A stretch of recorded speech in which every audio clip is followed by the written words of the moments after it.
के बिना कोई सवाल लिए उठ गए, तो वो भी एक खिलाई है। आज कुछ मोटी बातें कहनी है, फिर जो आपके सवाल होंगे उसका हम उत्तर देंगे। परसों मैंने पटना में प्रेस की थी, फिर देवेंद्र जी ने मुंबई में प्रेस की थी। हमें लगा कि ये कहानी बहुत तेज चलेगी और ये अब ऑटो पायलट पर है ना। तो कब ये गाड़ी किधर से कैसे निकलेगी, अभी इसकी बहुत सी किस्तें आनी बाकी होंगी, इसलिए आपको हम डिस्टर्ब करते रहेंगे, ये हम आपको कहना चाहते हैं।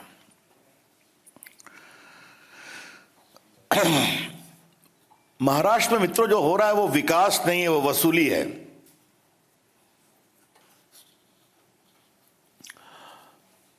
परसों अपने पटना के प्रेस में मैंने कहा था कि ये महा लूट अगाड़ी है। अब उसमें थोड़ा सा परिवर्तन किया कि महा वसूली अगाड़ी भी है। वसूली, वो एक कहावत है ना, democracy is for the government, for the people, by the people, है ना। तो एंड ऑफ द पीपल। तो महाराष्ट्र गवर्नमेंट इज ऑफ वसूली, फॉर वसूली, बाय वसूली। ये इसका टेक्स्ट बुक केस वहां पर आ रहा है। अब देखिए बातें कैसे निकलती हैं। पहले क्या बात आई कि एक पुलिस ऑफिसर शक के घेरे में आया जिसका नाम है संजीव वाजे ना, सचिन वाजे, क्षमा करिए, आई स्टैंड करेक्टेड। दूसरी कहानी आई कि भारत के इतिहास में पहली बार हुआ कि एक पुलिस कमिश्नर, पूर्व पुलिस कमिश्नर ने लिखा कि होम मिनिस्टर साहब ने टारगेट फिक्स किया है मुंबई से 100 करोड़ रुपया पर महीने का। तो परसों हमने एक विषय उठाया था कि अगर महाराष्ट्र में मुंबई से सिर्फ एक मंत्री का टारगेट है वसूली का कोटा 100 करोड़, तो पूरे महाराष्ट्र का कितना है। और अगर एक मंत्री का कोटा है 100 करोड़, तो बाकी मंत्रियों का कुल मिलाकर कितना है। और यह भी सवाल उठाया गया था कि गृह मंत्री जी ये सिर्फ अपने लिए वसूली कर रहे थे, अपनी पार्टी के लिए या सरकार के लिए। इन तीनों का अभी तक कोई उत्तर नहीं आया। आज सुबह माननीय पूर्व मुख्यमंत्री देवेंद्र फडणवीस ने कुछ डॉक्यूमेंट के साथ बातें कही हैं जो आपने देखा होगा कि भ्रष्टाचार, ट्रांसफर पोस्टिंग के नाम पर भी वसूली चल रही थी। और वो छोटे मोटे ऑफिसर्स की भी नहीं, बड़े बड़े आईपीएस ऑफिसर्स की भी। और जो कमिश्नर सीआईडी थी एक रश्मि शुक्ला, उन्होंने पूरे मामले की तहकीकात की। उसमें बड़े रसूखदार लोग थे जिनके संबंध सत्ताधारी पार्टी के इर्द गिर्द थे और कुछ ब्रोकर्स थे। उनके पूरे डिजिटल कॉन्वर्सेशन भी लॉफुल तरीके से प्राप्त किए गए थे। और डीजीपी ने, सुबोध जायसवाल जी ने उसको भेजा एडिशनल चीफ सेक्रेटरी के पास, कृपया कर करके आप इसे मुख्यमंत्री के पास पहुंचाइए। यह कहानी 2020 की है। इतने बड़े महाराष्ट्र, ऐसे बड़े प्रदेश में आईपीएस और बड़े पुलिस पदाधिकारियों के ट्रांसफर पोस्टिंग में सीधा वसूली हो रही है। Extortion is being done. हमें उम्मीद थी कि मुख्यमंत्री कार्रवाई करेंगे, लेकिन दोषियों के खिलाफ कार्रवाई करने की बजाय एक ऑनेस्ट, बहादुर महिला पदाधिकारी, रश्मि शुक्ला नाम है शायद, उसको सिविल डिफेंस का डीजीपी बना दिया गया, क्योंकि अपनी सीनियरिटी में वो उस स्तर पर पहुंच गई थी। और जो बताया देवेंद्र जी ने 10 फीट बटा 10 फीट का उसका एक क्यूबिकल था। और ये दोनों ने महाराष्ट्र छोड़ दिया। आज ये बताना जरूरी है कि ये दोनों डीजीपी और जो एक तो डायरेक्ट जनरल ऑफ पुलिस थे Subodh Jaiswal. I understand he is now in CISF DGP। और रश्मि शुक्ला इतना डिमोरलाइज्ड हुई कि वो सेंट्रल डेपुटेशन पे आई, शायद वो भी कहीं पर मुझे बताया गया है कि CRPF या कहीं पर वो एडिशनल DGP हैं। ये क्या हो रहा है महाराष्ट्र में? मतलब आप director general of police, Maharashtra ऐसे बड़े sensitive state, Mumbai is the financial capital of India, वहां पर DGP अपने एक इमीडिएट नंबर 2 जो कि पूरे CID की हेड है, उसकी इंक्वायरी रिपोर्ट भेज रहे हैं CM को, बताइए, और कार्रवाई करवाइए। कार्रवाई तो दूर, दोनों इन ईमानदार अफसर्स को पनिश किया गया। ये इससे बड़ा दुर्भाग्य कोई हो नहीं सकता। अब थोड़ा मैं अपने इस पूरे विषय को एक ट्रायंगल के रूप में आप में प्रस्तुत करता हूं। सचिन वाजे सस्पेंडेड था लगभग 15-16 वर्ष तक, शिवसेना का मेंबर बनता है, उसको कोरोना काल में रीइंस्टेट करते हैं। क्या कहते हैं? बहुत से पुलिस वाले बीमार पड़ रहे हैं, इसलिए उनकी जरूरत है। रीइंस्टेट किया तो सिर्फ एक इनको किया और 4 कांस्टेबल को किया। ये रीइंस्टेट होने के साथ एंटिया का घटना सामने आती है, जो जिलेटिन बार मिली है, एक्सप्लोसिव सब्सटेंस है। उस पर भी एक विषय मुझे कहना है, अभी मैं आऊंगा। और उसके बाद उन्हें 100 करोड़ वसूली का टारगेट दिया जाता है, क्योंकि जो इनका अतीत रहा है उसके बारे में बात निकलेगी तो बहुत दूर तक जाएगी, तो ये डिलीवर कर सकते हैं। उनको दिया गया, जो पुलिस कमिश्नर ने बताया। अब मैं ये जो टारगेट की बात की जा रही है, इसके पहले मैं एक बात आपको बताना चाहूंगा, और ये बात बहुत गंभीर है। आपको मालूम है वो जो कि जो हमारे स्कॉर्पियो गाड़ी मिली थी, उसमें जिलेटिन मिला था, ठीक है, याद करिए आप। ये एक्सप्लोसिव सब्सटेंस है और नेशनल इन्वेस्टिगेटिव एजेंसी में ये एक शेड्यूल्ड ऑफेंस है कि कहीं पर अगर कोई एक्सप्लोसिव सब्सटेंस मिलता है तो उसकी जांच NIA करेगी। NIA उसकी जांच कर रही है, ठीक है। और NIA के सेक्शन 8 में एक बात का और प्रावधान है कि अगर कोई कनेक्टेड ऑफेंस होता है तो उसकी भी जांच NIA ही करेगी। ये जो उस गाड़ी का मालिक है, इसका नाम मनसुख हिरेन। अभी जो प्रेस कॉन्फ्रेंस थी एंटी टेररिज्म स्क्वाड महाराष्ट्र की, वो उसके बारे में थी, उसमें भी सचिन वाजे का नाम आया है, वो एक अलग विषय है। लेकिन जहां तक मेरी जानकारी है, NIA ने रिक्वेस्ट किया है अंडर प्रॉपर ऑथराइजेशन कि इस मनसुख हिरेन के मृत्यु या हत्या की जांच हमें दे दी जाए, क्योंकि उसके तार जुड़े होंगे। वो अभी तक महाराष्ट्र सरकार ने NIA को नहीं दिया है। क्यों नहीं दिया है? अगर NIA पूरे उस जिलेटिन, उस गाड़ी के पूरे मामले की जो एक्सप्लोसिव सब्सटेंस है जांच कर रही है, तो उस जांच में अगर उस गाड़ी के मालिक की संदेहास्पद मृत्यु होती है तो वो जिम्मेवारी NIA को क्यों नहीं दी जा रही है? क्या इस बात से हम ये निष्कर्ष निकालें कि जो इसके सस्पिशियस सर्कमस्टेंसेस ऑफ कॉन्स्पिरेसी है, उसकी ईमानदार जांच को रोका जा रहा है? हम कोई टिप्पणी नहीं कर रहे हैं। सचिन वाजे ने उनको मरवाया, मुंबई की एटीएस बहुत तेजी से उस पर अपनी गाड़ी भगा रही है ताकि जांच को वाजे पर ही रोक दिया जाए। इस पूरे मामले की व्यापक जांच क्यों नहीं होनी चाहिए? ये बहुत गंभीर सवाल है। आप ही लोगों ने मीडिया में चलाया था कि कुछ जिलेटिन के तार किसी दूसरे प्रदेश के जेल से भी लिंकेज है ना, याद करिए अपने रिपोर्टिंग को आप लोग। तो ये क्यों नहीं होना चाहिए?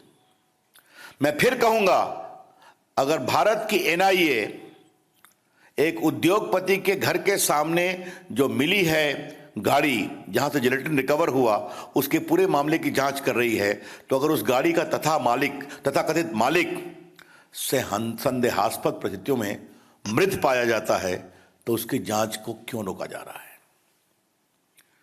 Obviously there are lot of suspicious circumstances surrounding. देखिए, हम किसी का पक्ष नहीं ले रहे हैं, कोई पदाधिकारी हो पुलिस का, चाहे वो डीजीपी पूर्व के हो या क्राइम की हेड हो, हम सिर्फ तथ्यों को पब्लिक डोमेन में ला रहे हैं। The BJP would like to clarify clearly and categorically that we don't wish to take the side with anyone.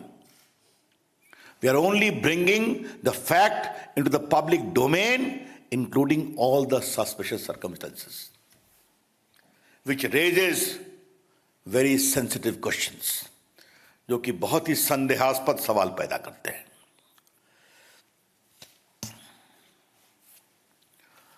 अब इससे एक और सवाल निकलता है, महाराष्ट्र सरकार को कौन चला रहा है? Who is running the show of Maharashtra? क्या is it the most confused government in the history of Maharashtra? जिसके नेता तो कुर्सी पर हैं, अथॉरिटी नहीं है। अगर सेना के लोगों से पूछो क्या है मामला, हमसे नहीं, बात करो एनसीपी से, उनके आदमी, उनके नेता है। एनसीपी से पूछो तो वो कहते हैं हमसे नहीं, मुख्यमंत्री को फैसला करना है। और कांग्रेस से पूछो, कहा ये दोनों बड़े पार्टनर हमारे हैं, दोनों मिलकर जल्दी फैसला करें। तो ये कौन सी अगाड़ी है? ये जो अगाड़ी तिगाड़ी पर खड़ी है, इसका डायरेक्शन क्या है? What is the political direction of this Agadi, Vasuli Agadi, standing upon three pillars, Tigadi of NCP, of Shiv Sena and Congress? ये कौन सा नाटक हो रहा है? महाराष्ट्र ऐसे प्रगतिशील बड़े प्रदेश को ये कौन सी पीड़ा में धकेल दिया गया? अब कुछ सवाल आदरणीय शरद पवार जी के बारे में आज कहना है। देश के बड़े नेता हैं, 4 बार मुख्यमंत्री रहे हैं, भारत सरकार के रक्षा मंत्री रहे हैं, विपक्ष के नेता हैं, और देश में उनका एक सियासी रसूख है। ही surely enjoys the political credibility. अब कल उनसे क्या बुलवा दिया गया भाई? शरद पवार जी की ऐसी क्या मजबूरी है कि देशमुख जी गृह मंत्री को इतना डिफेंड कर रहे हैं, वो भी गलत तरीके से? पहले कहा गया क्वारंटाइन में है, तो मालूम हुआ प्रेस कॉन्फ्रेंस कर रहे हैं। अब आप लोग इतने अनुभवी पत्रकार हैं, आप सबों ने कोरोना को देखा भी और झेला भी है। आप जरा हमें एक चीज बता दीजिए, अगर कोई व्यक्ति कोरोना से ग्रसित है जो अपने घर जा रहा है आइसोलेशन में, तो उसकी प्रेस में आप जाएंगे क्या? उसकी बाइट लेंगे क्या आप? ये क्या कहा जा रहा है भाई? और वो भी ऐसे गृह मंत्री जिन्होंने कोई कोरोना किट भी नहीं पहना हुआ था, याद है ना? हम तो आज हवाई जहाज में चलते हैं तो एयर होस्टेस कहती है सर हेड गियर पहनिए, डबल मास्क लगाइए, कुछ लोग किट पहनाती है, और एयरपोर्ट उतरिए तो वहां डब्बे में डाल दीजिए। और यहां स्वनाम धन्य गृह मंत्री अनिल देशमुख जी नागपुर के अस्पताल में भर्ती हैं, कोरोना से पीड़ित हैं, होम आइसोलेशन में जा रहे हैं और प्रेस कर रहे हैं, और पत्रकार खड़े हैं उनके सामने में। कमाल है। भाई किसे मूर्ख बनाया जा रहा है? इस सवाल का जवाब तो शरद पवार को देना पड़ेगा। अब बाकी तो देवेंद्र जी बोल चुके हैं, तो मैं क्या बताऊं कि मुंबई की पुलिस सब लोग जेड प्लस के हैं, जितने 5-7 लोग, उनके पूरा मूवमेंट वो रिकॉर्ड करते हैं। खैर हम लोग जेड प्लस पे नहीं हूं मैं तो ऐसे भी, लेकिन हमारे लिए भी सीआरपीएफ की सुरक्षा है, हमारे सारे मूवमेंट को वो ट्रैक करते हैं। मैं कहाँ जा रहा हूं? तो आप सह्याद्री गेस्ट हाउस जा रहे हैं, अब बाकी जा रहे हैं, और आप जो हैं, ये तो आप लोगों को मैं दिखाना चाहूंगा, ये बड़ा रोचक मामला है। I hope I have got the copy. ये देखिए, प्राइवेट प्लेन से नागपुर से उड़ रहे हैं। हाँ, सीधा कर दें? लीजिए साहब, इसमें पायलट का लीजिए, मैं पायलट का नाम क्या पढ़ूं? Passenger number 1 honourable Shri Anil Deshmukh है। ये नागपुर हवाई अड्डे का पूरा। तो शरद पवार जी क्या बोल रहे हैं आप? मुंबई पुलिस का मैंने पूरा उनके मूवमेंट दिखा दिया, आज दिखा दिया हमारे मुख्यमंत्री जी ने, पूर्व मुख्यमंत्री जी ने। ये पूरा उनका प्लेन मूवमेंट है। आप हमें ये बताइए, अगर वो बीमार हैं तो क्या ऑर्डिनरी प्लेन से उड़ सकते हैं? मैं बहुत गंभीर सवाल आप लोगों के सामने रखना चाहता हूं। कोरोना का प्रोटोकॉल क्लियर है ना? अगर आप पॉजिटिव हैं, आपको क्वारंटाइन चाहिए, तो आप एयर एम्बुलेंस से उड़ सकते हैं विद डॉक्टर्स। क्योंकि आप देखिए, 8 पैसेंजर हैं इसमें, 8, 2 पायलट, तो आप सबको खतरे में डाल रहे हैं ना। आजकल तो यह हाल है कि अगर आप पॉजिटिव हैं तो बड़े प्लेन में भी आपको अलाउ नहीं करते हैं, है ना, क्योंकि आप दूसरे के लिए संक्रमण का माध्यम न बन जाए। How could a distinguished honorable home minister of a big state of Maharashtra, Mr. Anil Deshmukh, was permitted to fly in a charter plane from Nagpur to Mumbai in the company of 6 passengers and 2 pilots, a small plane. तो मैं ये नहीं कहूंगा कि quarantine एक बहाना है, लेकिन ये सारी चीजें बड़े सवाल खड़े करती हैं। तो शरद पवार जी, आप ये सब क्यों बोल गए भाई? आपकी जो क्रेडिबिलिटी है ना, आप बड़े नेता हैं, हम लोग भी आपकी इज्जत करते हैं।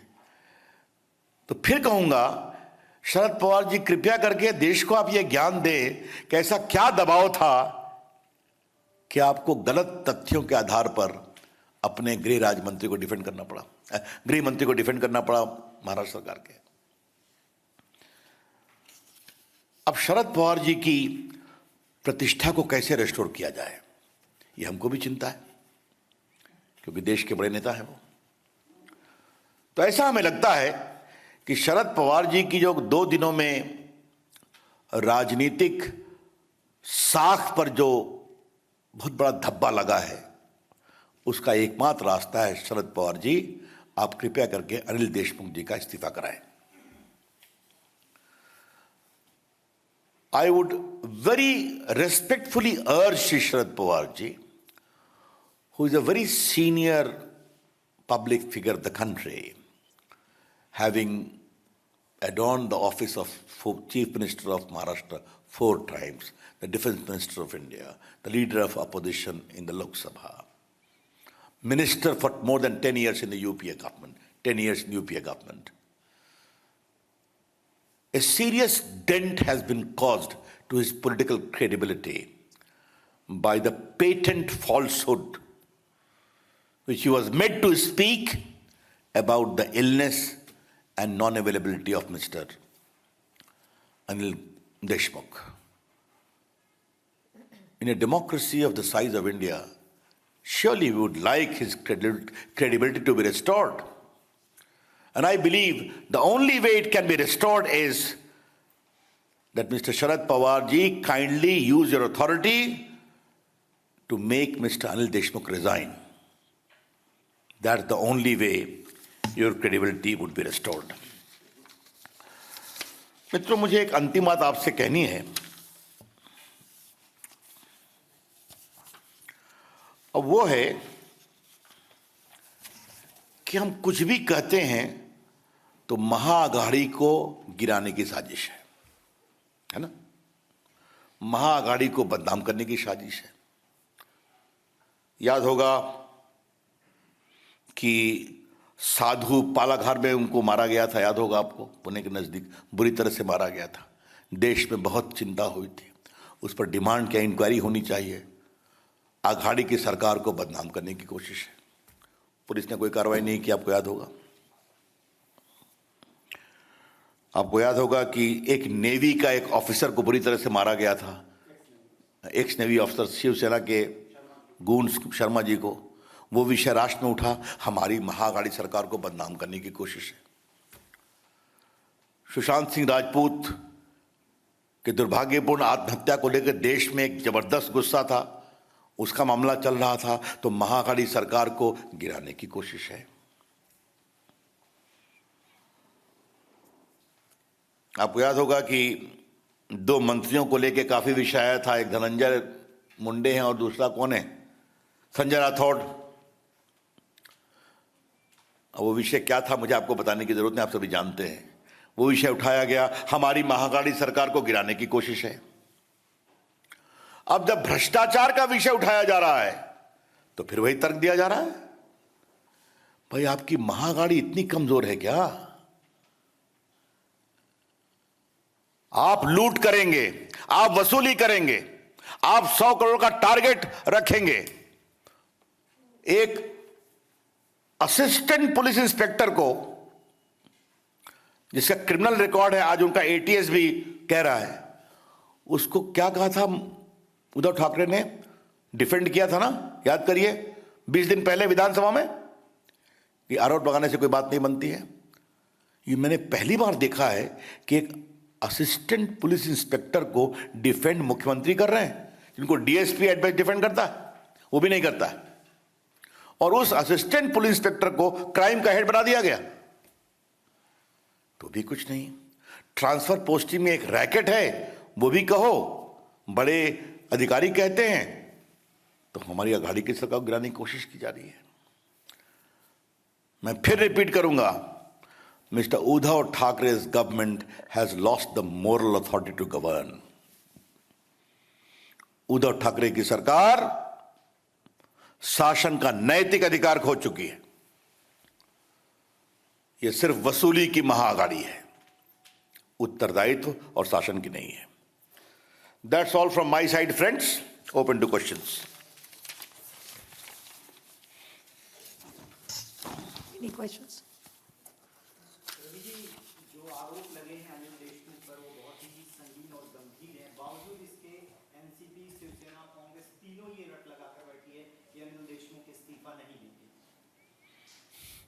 ऐसा है, ये तो उनका दृष्टिकोण है, लेकिन जो परिस्थितियां बन रही हैं वो जितना उनके दीवार बनकर खड़े होंगे उतनी ही उनकी दीवार कमजोर होती जाएगी, पूरी महाअघाड़ी की।